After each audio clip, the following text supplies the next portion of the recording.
Assalamualaikum wabarakatuh. Baik,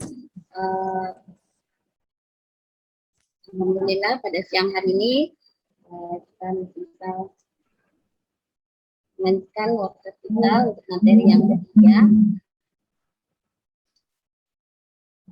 dengan tema sharing struktur kurikulum program MBKM pada program studi kimia yang nantinya akan dibawakan oleh Bapak Dr. Andes Muhammad Abdul Qadir Marto Prawiro PhD.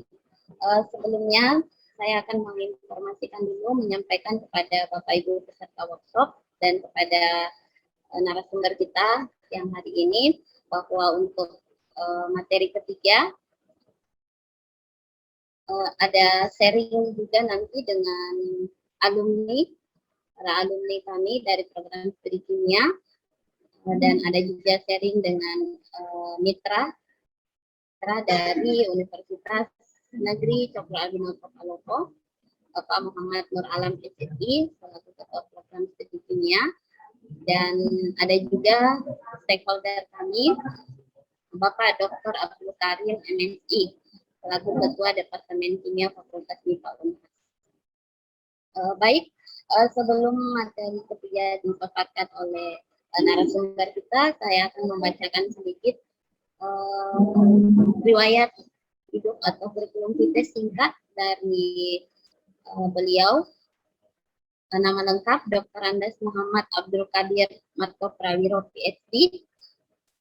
Beliau merupakan salah satu dosen ITB yang saat ini diamanahkan sebagai Ketua Program Studi Kimia Institut Teknologi Sumatera, ITERA. Beliau juga pernah menjadi Ketua Himpunan Kimia Indonesia pada periode sebelumnya.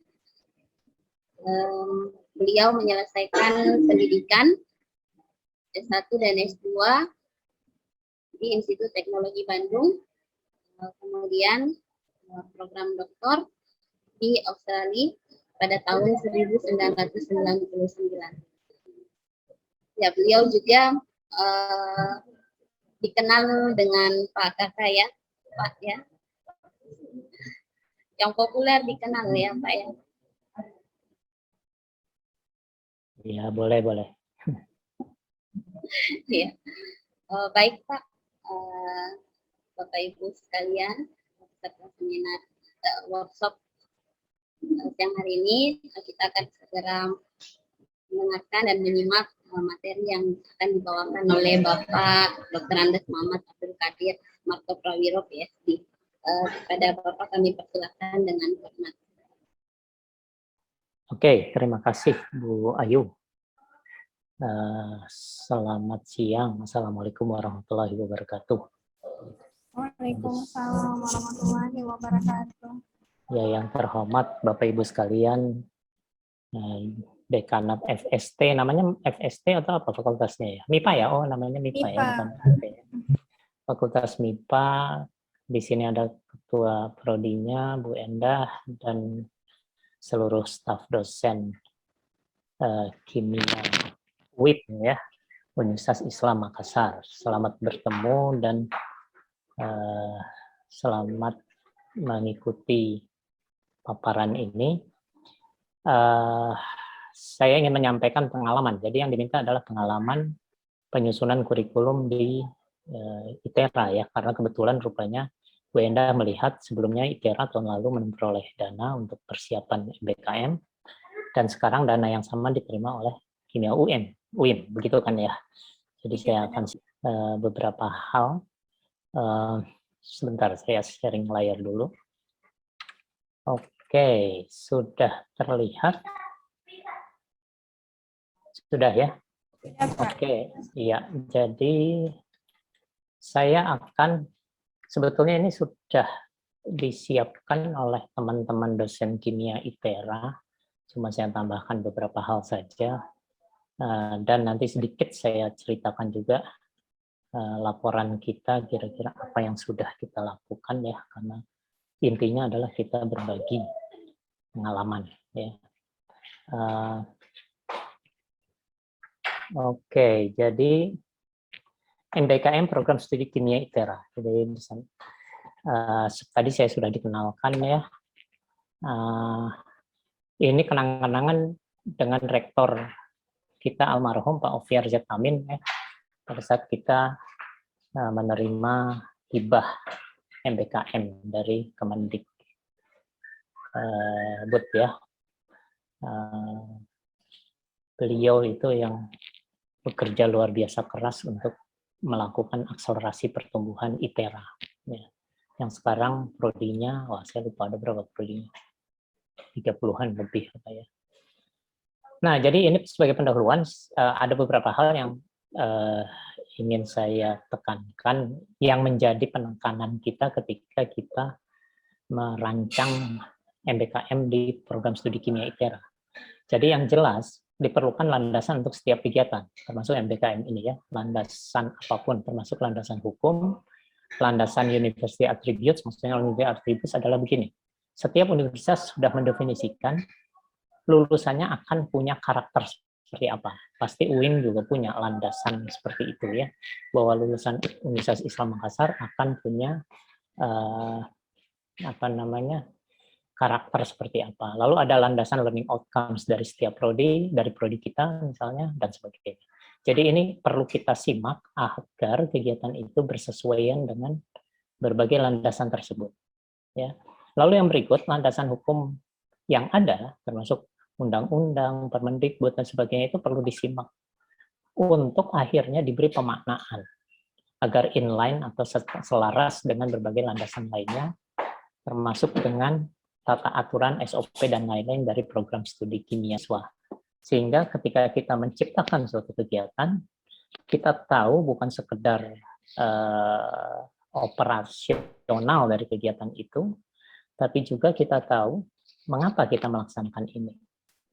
Hal positif apa yang akan diperoleh, tujuan-tujuan learning outcomes apa yang akan diperkuat, dan sebagainya, itu penting. Ya. Jangan sampai pelaksananya sekedar sifatnya administratif bahwa program itu jalan gitu ya.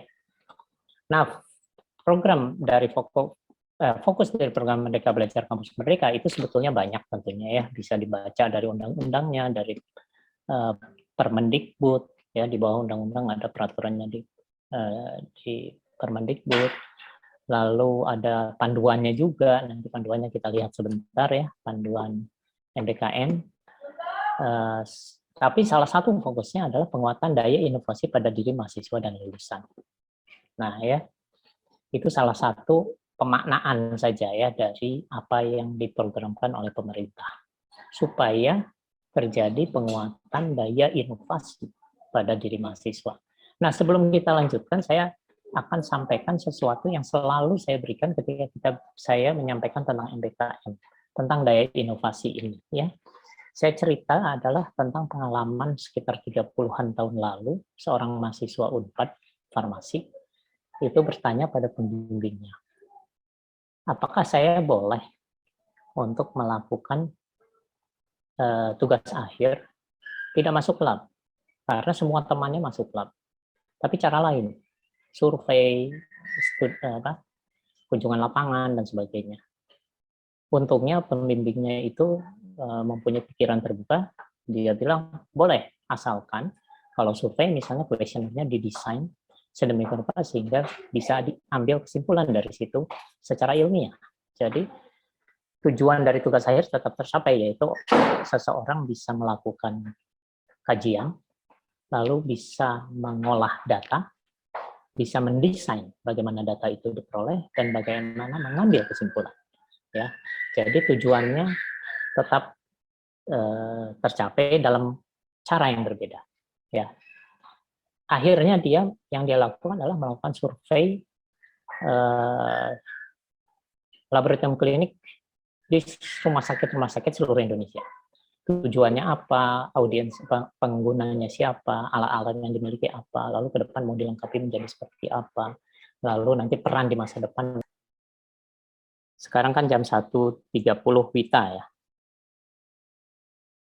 supaya saya bisa mengatur kecepatan paparan saya.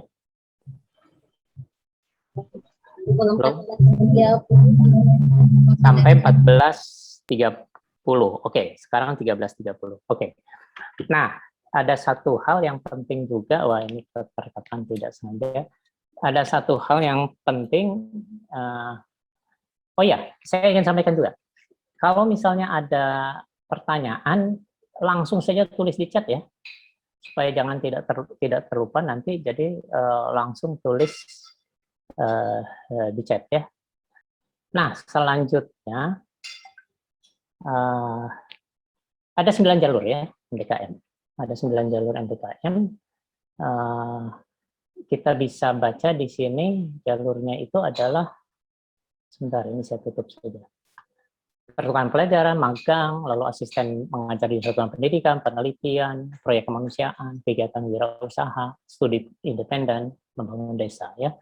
Lalu ada satu lagi tambahannya adalah mobilitas mahasiswa internasional, atau bisa di dalam bahasa Inggrisnya International Students Mobility Program. Contoh yang pernah saya tangani waktu itu sebagai wakil dari Indonesia, dari ITB itu saya sebagai tim anggota PIC-nya, lalu selain itu ada dari Jepang. Share, silahkan dibaca yang lain. Jadi bentuk pembelajaran sebagaimana dimaksud dalam pasal 14 ayat 5, yaitu di situ ada berbagai cara pembelajaran, ada penelitian, ada mini project, ada magang, ada kuliah tatap muka, ada macam-macam ya di situ. Itu bisa dilakukan di dalam program studi atau di luar program studi. Nah, bentuknya akhirnya ada terdiri atas pembelajaran dalam program studi dalam perguruan tinggi yang sama, ada yang berbeda, ada yang berbeda tapi program studinya sama, bisa juga perguruan tinggi berbeda, program studinya juga berbeda, gitu ya. Atau non perguruan tinggi, misalnya industri. Selama ini yang banyak itu adalah industri, ya. Dengan bisa juga LIPI juga menyediakan program MBKM. Karena begini, berbeda dengan kita ikut saja dengan ada perjanjian, itu bedanya adalah bahwa kita bisa mempanjat kembali. Kita melakukan ini itu untuk tujuan apa? Hal positif apa yang diharapkan? Gitu ya. Selalu dalam perjanjian kan ada tujuan, lalu ada hak kewajiban. Kewajiban kita apa? Kewajiban mitra kita apa? Sehingga pelaksanaannya bisa lebih optimal. Jadi ini kita maknai seperti itu. Jadi walaupun sekali lagi MBKM yang tersedia untuk mahasiswa, sebetulnya tinggal mana yang kita akui, mana yang tidak. Itu saja kalau yang sudah di setup, yang sudah didesain. Ya. Seperti LIPI tadi, terusnya ada yang bangkit, program bangkit dengan Google, Gojek, Traveloka dan sebagainya, misalnya untuk mobile computing ya, untuk pemrograman dalam dalam mobile computing ya, dan sebagainya lah. Ya, banyak program-program itu kan tinggal kita ikut saja dan mengizinkan mahasiswanya untuk ikut. Tapi kalau ada yang dengan perguruan tinggi ini ternyata, oh ya ternyata Permendikbud ini saya copy langsung, ini ternyata ada juga yang salah cetak ya, biro hukumnya ini tidak teliti juga ya. Perguruan tinggi silakan dicek, itu kurang R di sini. Silakan cek yang aslinya, memang tidak ada huruf R di situ. Pilihan MBKM itu wajib difasilitasi bagi mahasiswa yang tertarik, tapi tidak wajib diterapkan pada semua mahasiswa, gitu kan intinya ya. Sehingga total tetap 144 SKS. Itu yang kita lakukan. Lalu mata kuliahnya akhirnya kita buat mata kuliah yang kita anggap fundamental, 84, lihat di kanan bawah itu 80 SKS, itu adalah fisika dasar, kimia dasar, dan seterusnya, sampai ada kimia fisik, kimia organik, kimia anorganik, dan sebagainya. Kita akan evaluasi ini. Kenapa? Karena kita bisa saja akhirnya kalau saja wajib ITERA dan wajib Kemendikbud itu berkurang, tidak sampai 20 SKS yang saya sebut di sini tadi, yang ini ya, tidak 20, bisa saja kita masukkan misalnya, ya saya baca saja ya, ini ada 2 pertanyaan ya. Ya, betul Pak.